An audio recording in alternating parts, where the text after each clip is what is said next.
De quoi est-il question, au fond, dans le coaching? C'est à cette question, et il y a bien d'autres, auxquelles nous allons répondre aujourd'hui avec Baptiste Rapin, maître de conférence à l'Université de Lorraine. Baptiste Rapin, bonjour. Bonjour. Comment définissez-vous le coaching en entreprise? Alors, on peut commencer par donner une définition officielle, celle qui est reprise de façon générale par les associations et sociétés de coaching qui définissent cette pratique comme un accompagnement destiné à réaliser son potentiel personnel en vue d'atteindre des objectifs. Mais une telle définition est quand même trop générale et surtout décontextualisée. Et c'est la raison pour laquelle je préfère prendre le temps d'une approche généalogique, c'est-à-dire comprendre d'où vient le coaching, ses origines, les différents courants de pensée qui ont pu l'influencer, pour mieux l'appréhender, pour proposer une définition peut-être plus complète.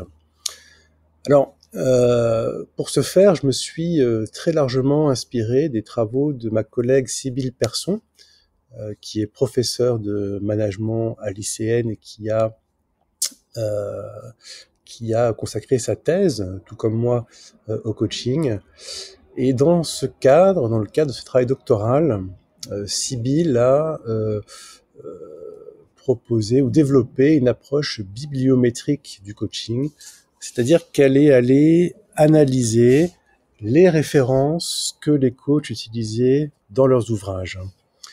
Et à partir de ce travail de ma collègue, j'ai moi-même essayé de dresser une généalogie du coaching qui met en évidence 3 grandes étapes dans sa formation.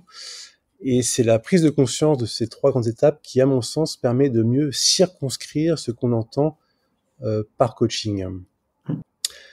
Première étape, et je vais remonter le temps. Donc je commence par la couche la plus récente, qui nous renvoie vers ce qu'on appelle le New Age, le nouvel âge, ou encore le développement personnel, c'est-à-dire cet ensemble de pratiques psychocorporelles qui apparaît dans les années 1960, principalement en Californie, dans un institut qui s'appelle l'Institut Esalen, et qui a été créé par notamment des figures que beaucoup de monde, en tout cas dans le milieu du coaching, tout le monde, c'est certain, connaît, Abraham Maslow et Carl Rogers. Donc, Abraham Maslow, connu pour sa trop fameuse pyramide, qui a été utilisée dans tous les sens, et à tort et à travers, et Carl Rogers pour l'importance qu'il a accordée à l'empathie dans la relation thérapeutique. Ces 2 personnes font partie des fondateurs de l'Institut Esalen en Californie et participent de façon plus générale à la contre-culture américaine des années 60, c'est-à-dire cette réaction spirituelle, on peut dire, à la société de consommation. Et c'est à l'Institut Esalen qu'entre autres a été conçue la programmation neurolinguistique par Bandler et Grinder, qui est très certainement l'une des méthodes les plus utilisées par les coachs encore aujourd'hui. Et je note également qu'Eric Berne a développé son analyse transactionnelle à 15 km d'Esalen au même moment, à la même période. L'Institut Esalen, par ailleurs, a accueilli un certain Fritz Perls, qui est le père de la Gestalt thérapie, et qui justement a servi de modèle à Bandler et Grinder. Donc voilà une première étape. Mais un autre personnage nous met sur la piste de l'étape précédente, et ce personnage, c'est Gregory Bateson, anthropologue, qui fut l'époux de Margaret Mead, qui a une vie absolument passionnante pour ceux qui voudraient s'y intéresser. Il a été notamment agent secret pour l'OSS et la CIA. Il a créé, et j'en viens à ma deuxième étape, le Mental Research Institute, qui allait devenir l'école de Palo Alto. Et donc Bateson a été résident à l'Institut Esalen. C'est pour ça que je dis que il est le lien entre la troisième et la deuxième étape. Et le Mental Research Institute avait pour vocation de développer des analyses de la communication. Et c'est là ce qu'on appellera plus tard la nouvelle communication, dont les figures, ou la figure peut-être la plus influente, mais qui en fait n'arrive que tardivement dans cette école, n'est autre que Paul Watzlawick. Et donc, l'école de Palo Alto propose tout un arsenal d'analyses des interactions qui évidemment sont centrales dans le cas du coaching. Et enfin, dernière étape, toujours par Bateson. Bateson a été fortement influencé par la cybernétique. Nous sommes là dans les années 40. Il a été l'ami intime de Norbert Wiener, qui est le mathématicien qui a donné à la cybernétique son nom. Et la cybernétique, c'est la science du contrôle et de la communication, c'est-à-dire finalement la capacité à contrôler un système par la bonne maîtrise de l'information, ce qui forme le cadre général de l'école de Palo Alto, mais également du nouvel âge. Donc s'il fallait donner une définition du coaching pour répondre en fin de route, en fin de course à votre première question, on pourrait dire que c'est une pratique d'accompagnement, de gestion, qui passe par la gestion de l'interaction avec une personne qui doit développer son potentiel, c'est-à-dire à prendre conscience de ses propres schémas d'information.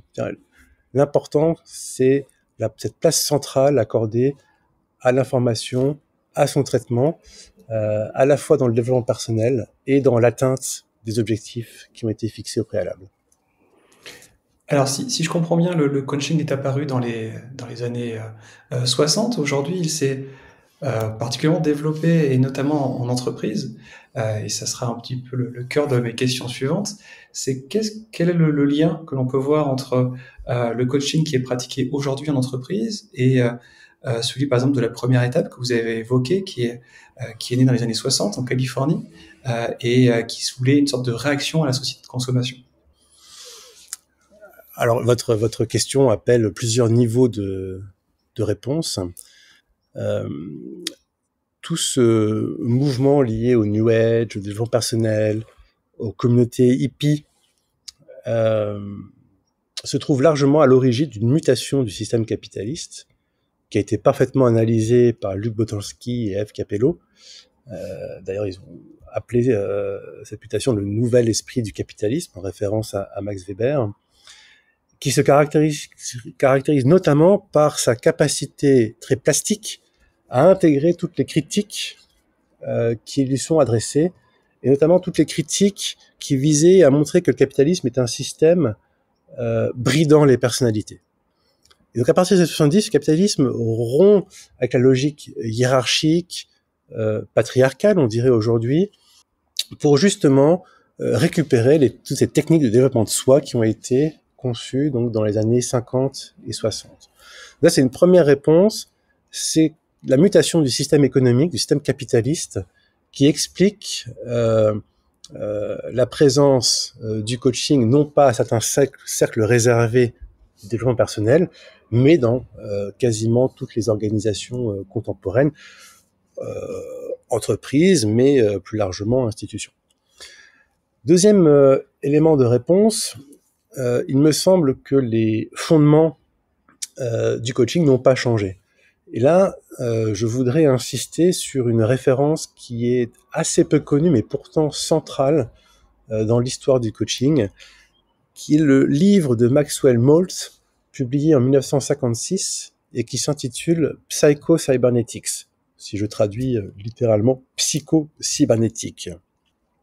L'idée est extrêmement simple, il s'agit de considérer l'être humain comme un système de traitement de l'information qui s'autorégule par apprentissage.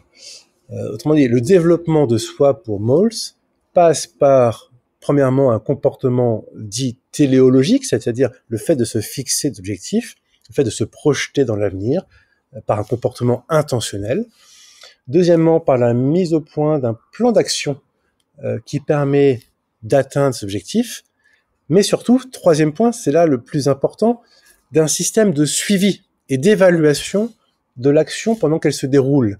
Et ce système de suivi, c'est précisément la phase de contrôle. Hein. Je parlais de contrôle tout à l'heure quand je définissais la cybernétique. Cette phase de contrôle est extrêmement importante. Elle est stratégique parce qu'elle permet de mesurer les écarts entre l'état désiré et l'état atteint, de façon à enclencher, et c'est la quatrième phase, des actions correctives hein, pour se rapprocher toujours plus près de la finalité fixée. Et ces 4 étapes définissent ce qu'on appelle une boucle de rétroaction, ou encore en anglais un feedback, tout simplement synonyme d'apprentissage. Donc le coaching, cette psycho-cybernetics, dont le coaching est héritier, c'est en fait le savoir ou l'accompagnement en vue d'une dynamique d'apprentissage. Et cela n'a pas changé, ce modèle cybernétique, hein, depuis les années 50 jusqu'à aujourd'hui. Et enfin, je dirais qu'il y a un dernier élément qui explique aujourd'hui la popularité du coaching, en tout cas son décollage dans les années 90 aux États-Unis et dans les années 2000 en France, c'est le sport. C'est la médiatisation du sport, c'est la professionnalisation du sport, c'est l'apparition de coachs professionnels qui vont réussir à mener des sportifs au-delà de leurs limites, si je puis dire. C'est Timothy Gallwey aux États-Unis, qui a été un coach influent non seulement en golf, mais aussi en tennis ou en ski. En France, c'est par Aimé Jacquet et la victoire, la Coupe du Monde en 1998, que le coaching a été popularisé. Aimé Jacquet a été fortement sollicité par les entreprises après son succès. Et on voit hein, chronologiquement une quasi superposition entre cette victoire à la Coupe du Monde et l'essor du coaching en France au début des années 2000. Donc voilà les 3 éléments qui, je pense, permettent de comprendre la continuité et la discontinuité entre les premières étapes des années 50-60 et le coaching contemporain. Alors, si Aimé Jacquet, je pensais pas évoquer son nom aujourd'hui, mais a favorisé l'apparition du coaching en entreprise en France, quelles sont les intentions de ce coaching? Qui sert-il et à quoi contribue-t-il? Alors là, il y aurait deux niveaux de réponse. Un niveau qui est, comment dire, celui de l'explicite. Si on écoute les acteurs du coaching, les coachs eux-mêmes et puis les formateurs de coachs, donc les coachs de coachs, le coaching a, disons, un double objectif qui est présent dans la définition initiale que j'ai donnée. Premièrement, l'atteinte d'objectifs, autrement dit la performance. Hein, si on définit la performance comme le fait d'atteindre des objectifs avec une optimisation des ressources, des moyens, on peut dire que la performance caractérise le geste du coaching. Mais cette performance, à cette performance doit s'allier un développement personnel, c'est-à-dire l'exploration et l'exploitation d'un potentiel interne qui favorise un état à la fois de bien-être subjectif et de résultats objectifs. Donc bien-être et performance. Et avec un petit peu de recul, on se rend compte que le coaching s'inscrit parfaitement dans la logique utilitariste qui avait été définie par Jeremy Bentham, donc le philosophe britannique, au XVIIIe siècle. Le fondateur de l'utilitarisme considérait que l'utilité est le critère principal de la décision, de l'action et de l'évaluation, que l'utilité a un double versant. Il existe, nous dit Bentham, une utilité objective, c'est-à-dire qui se mesure, qui est quantifiable, qui est tangible, voire matérielle. Et donc là, ça fait écho à l'atteinte des objectifs qui caractérisent donc le coaching. Mais à ce premier type d'utilité, ajoute Bentham, se superpose une utilité dite subjective, définie par le bien-être. Alors là, c'est très intéressant. Cette logique du bien-être chez les utilitaristes, parce que on retrouvera 2 siècles plus tard cette assimilation de la santé au bien-être dans la définition même que l'OMS, l'Organisation mondiale de la santé, donne de la santé, hein, un état complet de bien-être. Et le coaching s'inscrit donc dans ce paradigme utilitariste général en voulant concilier ces deux aspects de l'utilité. Bon, là, c'est un premier niveau de réponse. Oui, j'ai donné, disons, la définition officielle, et puis j'essaie d'en proposer une analyse philosophique, le premier niveau de réponse. Mais il y a un deuxième niveau de réponse à votre question qui me semble passer par une analyse du rôle social, voire même anthropologique, que joue le coaching dans les sociétés postmodernes. C'est un point qui a été particulièrement étudié par Valérie Brunel dans un livre qui a connu, je pense, un certain succès à l'époque, Les managers de l'âme. Les managers de l'âme, dans lequel l'auteur propose une approche foucaldienne, donc à partir des travaux de Michel Foucault, du coaching. Et voilà en substance que nous dit Valérie Brunel et que je crois tout à fait pertinent. Si on caractérise la postmodernité comme cette époque de décomposition des grands récits et donc de la disparition des figures d'autorité, le patron qui deviendra un manager, le père de famille, l'instituteur qui est devenu professeur des écoles, etc. Alors, on ne peut plus passer par l'ordre, la hiérarchie, c'est-à-dire par un rapport de commandement à obéissance, pour obtenir d'autrui un comportement. Pour reprendre ici, de façon très symbolique, un slogan de mai 68, s'il est devenu d'interdit d'interdire, alors on ne peut plus donner d'ordre. Pour autant, dans une entreprise, on a toujours, ou une organisation, besoin d'amener les salariés, les travailleurs, à faire des choses qu'ils n'auraient pas fait d'eux-mêmes. Comment le faire sans donner d'ordre? Eh bien, il faut user de processus d'influence, de séduction, au sens étymologique de séducere, c'est-à-dire détourner quelqu'un de son chemin. Et le coaching, me semble-t-il, fait partie d'un ensemble de dispositifs de management soft, visant à influencer le comportement d'autrui sans passer par la voie hiérarchique. C'est assez simple. Aucune entreprise ne finance des séances de coaching sans s'être mis d'accord dans le cadre d'un contrat tripartite, entreprise, coach, coaché, sur les objectifs à atteindre. Donc on voit bien qu'il y a derrière la prestation de coaching en entreprise le poids de la hiérarchie, la surveillance de la hiérarchie par rapport à ces objectifs à atteindre. Donc pour le formuler autrement, le coaching dans la société postmoderne est une forme de gouvernementalité des populations. Et alors si le coaching en entreprise permet d'allier, en tout cas c'est sa promesse, efficacité, épanouissement personnel, bien-être, on va dire, et performance, qu'est-ce qu'on peut lui reprocher?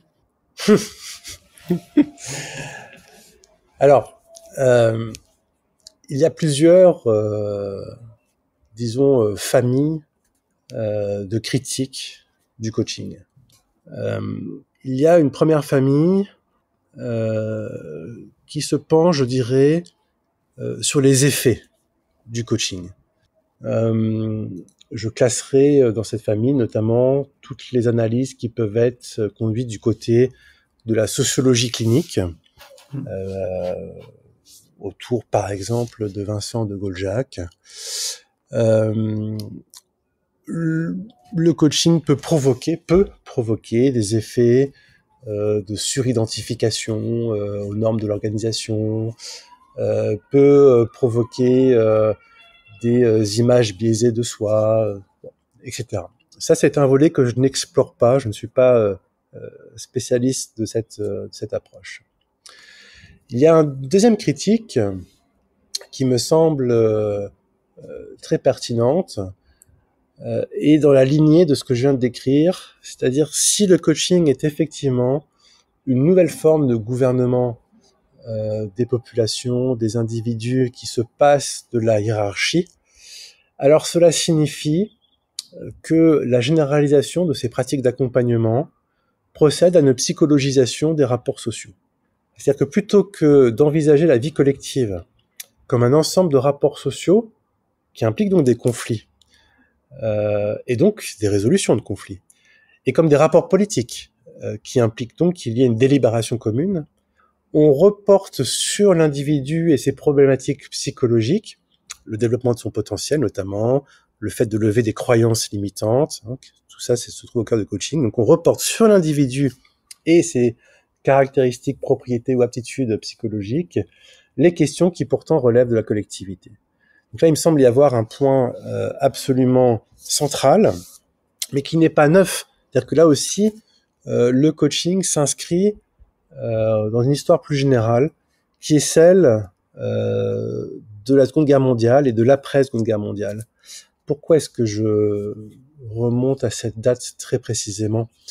Parce que la responsabilité des atrocités, les camps de concentration, les bombardements, l'arme nucléaire, etc.,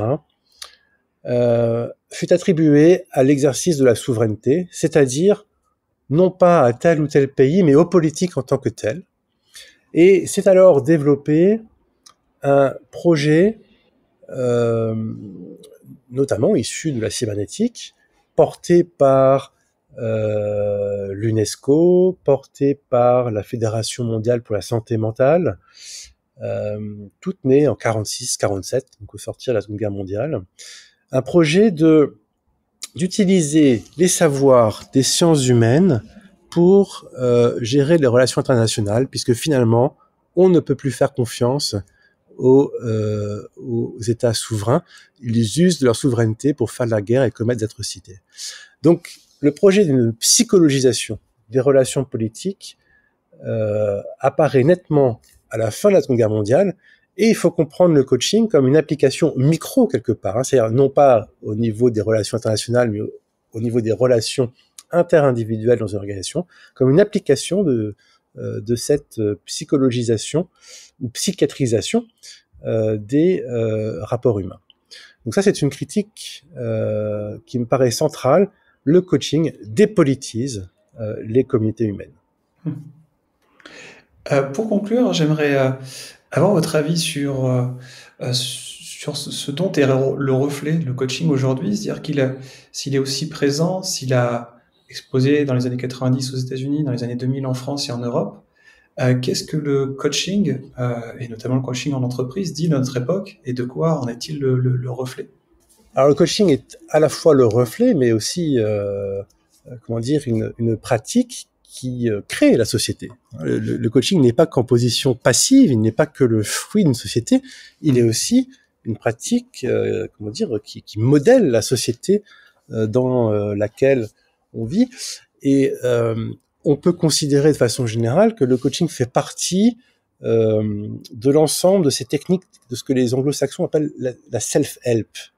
On a du mal à traduire parce que auto-aide, ce n'est pas une expression adéquate en français, mais self-help comprend aussi bien la montre connectée, hein, qui va surveiller le nombre de calories dépensées, le nombre de pas effectués dans une journée, mesurer les performances sportives, évaluer la qualité du sommeil, etc., que les pratiques d'accompagnement comme le coaching. Alors que nous disent toutes ces pratiques de self-help de la société contemporaine? Précisément que nous sommes entrés dans une société cybernétique, c'est-à-dire une société, je vais reprendre ici le terme qu'utilise Gilles Deleuze, le philosophe Gilles Deleuze, une société du contrôle continu. C'est-à-dire une société dans laquelle, à chaque instant, à la fois par des moyens techniques, mais également par des moyens psychologiques, l'action de l'individu se trouve évaluée en vue de son amélioration. C'est ce qu'on appelle finalement l'amélioration continue dans le jargon de l'entreprise, mais qui ne concerne pas que les seules usines. Donc si le coaching dit quelque chose de notre époque, c'est certainement qu'il est révélateur de ce prométhéisme, c'est-à-dire de cette volonté que nous avons, nous autres modernes, nous autres postmodernes, de toujours repousser les limites avec le risque évidemment de tomber dans la démesure. Baptiste Rapin, merci. Merci à vous pour votre invitation.